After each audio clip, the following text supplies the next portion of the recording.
For the origin of the word Soviet in its present-day tense, we must go back to the year 1905. Until that time, the word Soviet was used frequently in Russian to denote any kind of council. A council of war or a council of ministers were both Soviets, and there were many other kinds of councils for which this word was used.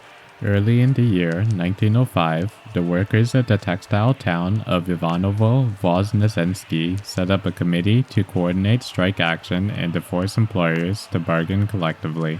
This committee consisted of delegates elected by show of hands at general meetings of the workers in the various factories of that town. As the year 1905 went on, and the workers all over Russia were striking and demonstrating for better conditions, they copied the example of Ivanovo and set up their own delegate committees or councils in their towns to lead the struggle. These councils came to be known as Soviets of Workers' Delegates. They were fighting organizations, led demonstrations, and in certain cases actually seized complete municipal power and passed laws to the disadvantage of the employers in their territory. But the revolution of 1905 was suppressed. For more than 10 years, the working class movement of Russia had no legal opportunity to express itself. Only towards the end of 1916 and the beginning of 1917, with the growing disgust at the way in which the Tsarist government was conducting the war, the workers, peasants, and soldiers began to express open opposition to the government of the Tsar. In February 1917, the Tsar abdicated, and a new government was set up by the employers. Side by side with this provisional government, the workers of Petrograd once more organized a Soviet, and their example was followed in other cities. Between February and October 1917, they were set up by the people of Russia, by the workers, peasants, and soldiers, a vast network of elected councils or committees, called Soviets, which led their struggle for better conditions of life. At the end of March 1917, a conference was held in Petrograd, attended by over 400 delegates from local Soviets throughout the country. It was decided that an all-Russian Congress should be called in the near future, and the elected Executive Committee of the Petrograd Soviet, together with 10 delegates elected at the conference, was made responsible for the calling of this Congress. It was as a result of this decision that in June 1917, an all-Russian Congress of Soviets was held, which elected an executive committee to coordinate and lead the work of the Soviets until the next Congress. The Soviets had developed in a period of a few months into a nationwide organization. The structure of this organization was like that of working-class organizations all over the world. There were local elected committees which sent delegates to congresses, and the Congress elected an executive committee to lead the organization between congresses. It not only represented the industrial workers, it represented both the industrial workers and the soldiers. And, at the same time, the peasants in the villages were electing their own delegates to Soviets of Peasants. In this way, the new Soviet organization embraced practically the whole of the people of the country. Only the landlords, employers of labor, high officials of the government, and people associated with these categories did not take part in their activity.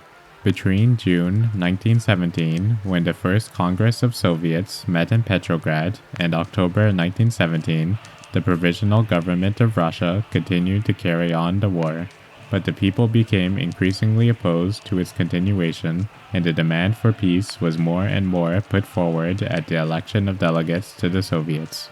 At the same time, the government was becoming increasingly disturbed at the growing demands of the people, and at the political activity of the workers and peasants.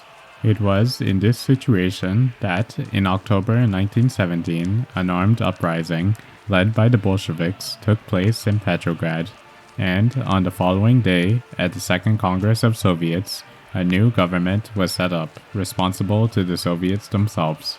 The new government consisted of a council of People's Commissars, a People's Commissar being the head of a State Department.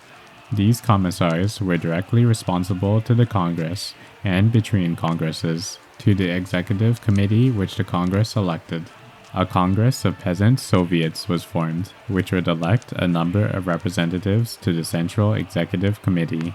and that thus a united government should be formed representing the workers, peasants, and soldiers.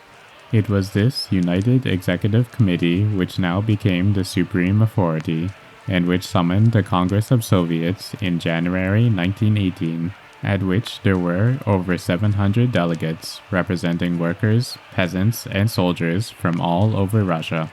It is as a fighting organization of the vast majority of the population against a small minority of landlords and employers and their officials that the new Soviet state came into being in 1917.